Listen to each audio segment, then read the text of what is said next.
할렐루야. 사랑하는 대강의 가족 여러분, 오늘 하루도 하나님의 말씀과 동행하는 삶이 되길 소망합니다. 오늘 함께 나눌 하나님의 말씀은 고린도전서 5장 6절에서 8절 말씀입니다. 너희가 자랑하는 것이 옳지 아니하도다. 적은 누룩이 온 덩어리에 퍼지는 것을 알지 못하느냐. 너희는 누룩 없는 자인데 새 덩어리가 되기 위하여 묵은 누룩을 내버리라. 우리의 유월절 양 곧 그리스도께서 희생되셨느니라. 이러므로 우리가 명절을 지키되 묵은 누룩으로도 말고 악하고 악의에 찬 누룩으로도 말고 누룩이 없이 오직 순전함과 진실함의 떡으로 하자. 아멘. 애굽을 탈출하는 위대한 역사적 순간에 하나님께서는 이스라엘에게 누룩으로 빚지 않은 무교병을 먹을 것을 명령하셨습니다. 너희는 이래 동안 무교병을 먹을지니 그 첫날에 누룩을 너희 집에서 제하라. 무릇 첫날부터 일곱째 날까지 유교병을 먹는 자는 이스라엘에서 끊어지리라. 이것도 아주 엄하게 말씀하셨습니다. 무교병 대신 유교병을 먹는 자는 끊어지리라고 하십니다. 여기서 끊어진다는 말은 공동체로부터의 추방으로 이해할 수 있습니다. 그러나 애굽을 떠나 이 삶의 기반이 없는 상태에서 공동체로부터 추방당해 광야로 쫓겨나가는 것은 죽임을 당하는 것과 같습니다.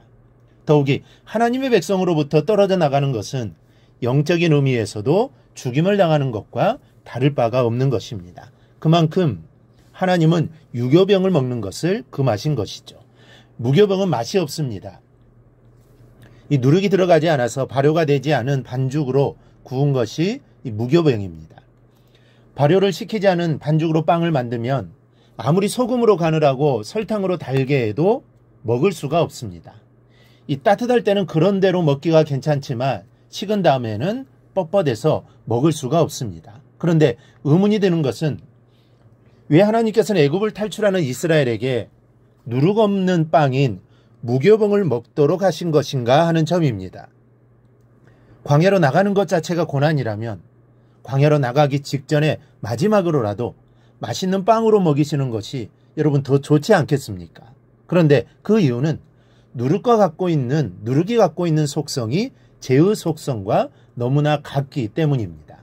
먼저는 본래의 모습보다 더 부풀려 보이게 합니다.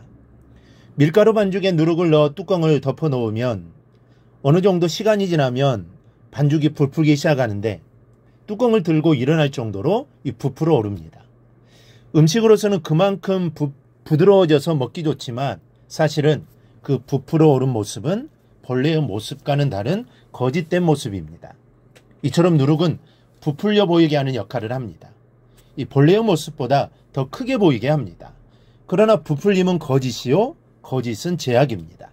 하나님은 이런 면에서 누룩을 싫어하시는 겁니다. 그러니 성도는 어떤 시간, 어느 장소에서나 진솔해야 합니다. 자신의 모습 그대로를 노출하면서 살 수 있어야 그것이 참된 모습이죠. 특히 하나님 앞으로 나아갈 때는 최선을 다한 진실된 기본이 되어야 합니다. 이 진실이 기본이 되어야 합니다. 그래야 하나님을 만날 수 있는 것입니다. 둘째, 누룩은 아주 작은 양으로도 큰 반죽을 다 부풀게 할 수가 있습니다. 누룩은 살아있는 생명체이기 때문입니다. 이 누룩은 이 곰팡이의 일종입니다. 살아서 역사한다는 말씀입니다. 그래서 극히 적은 숫자라도 먹고 살아갈 자신들이 좋아하는 영양분이 있으면 얼마든지 번식하며 늘어가는 특성을 갖고 있습니다. 양분만 있으면 무한대로 번식해 나갑니다. 죄도 그렇습니다. 죄는 살아서 역사합니다. 작다고 방치하면 죄는 그 사람의 전부를 잡아먹을 때까지 자라나 버리고 맙니다. 누룩이 아주 작은 양으로도 많은 반죽 전체를 다 부풀게 하는 것처럼 죄의 힘은 이렇게 대단합니다. 마치 큰 둑에 작은 구멍이 뚫린 것을 방치해두면 걷잡을 수 없는 상황이 되고 마는 것처럼 대수롭지 않은 죄라고 해서 방치하면 교회라는 공동체 전부를 잃어버릴 수도 있게 되는 것입니다. 고린도 교회는 은사가 풍성한 교회였습니다. 그런데 은사가 너무 풍부하다 보니 악의 요소인 누룩이 작아 보였던 것이죠. 그러면 자만해질 수 있고 교만해질 수 있습니다. 그리고 고린도 교회 성도들이 그랬습니다. 그런데 자신들 앞에 닥친 위험이 결코 작지 않다는 것을 알아야만 했습니다. 이것을 몰랐기 때문에 책망을 받는 지경까지 간 것이죠. 여러분, 큰 은혜를 받았다고 작은 죄를 무시해서는 안 됩니다. 아무리 큰 은혜 가운데 있다 할지라도 죄는 모양이라도 버리려는 신실한 자세를 잊지 않기를 바랍니다. 셋째 누룩은 시간이 지날수록 효력이 왕성해집니다. 반죽에 누룩을 섞어 놓아 보십시오. 처음에는 아무런 일도 없는 것처럼 보입니다. 조용하고 평범합니다. 그러나 시간이 지날수록 걷잡을 수가 없을 정도로 세력을 얻어나가기 시작하다가 순식간에 홍수가 밀려오듯이 무섭게 전체를 덮어버립니다. 죄가 그렇습니다. 죄가 마음에 섞여도 처음에는 아무렇지도 않은 것 같습니다. 전과 같이 조용하고 평범합니다. 그러나 시간이 흐를수록 우리 안의 죄악은 왕성하게 그 세력의 뿌리를 우리의 삶 전체에 뿌리박기 시작합니다. 그리고는 무섭게 우리의 심령을 파괴해버립니다. 그렇다면 이렇게 누룩 같은 죄악이 우리 안에 들어올 때 우리는 어떻게 해야 이길 수가 있습니까? 바울은 본문에서 6월절 어린 양 그리스도의 희생을 기억하라고 말씀합니다. 7절에서 말하는 것 같이 새 덩어리가 되기 위하여 그리스도께서 희생이 되셨기 때문입니다. 여러분, 죄를 이기는 방법은 예수님을 바라보는 것뿐입니다.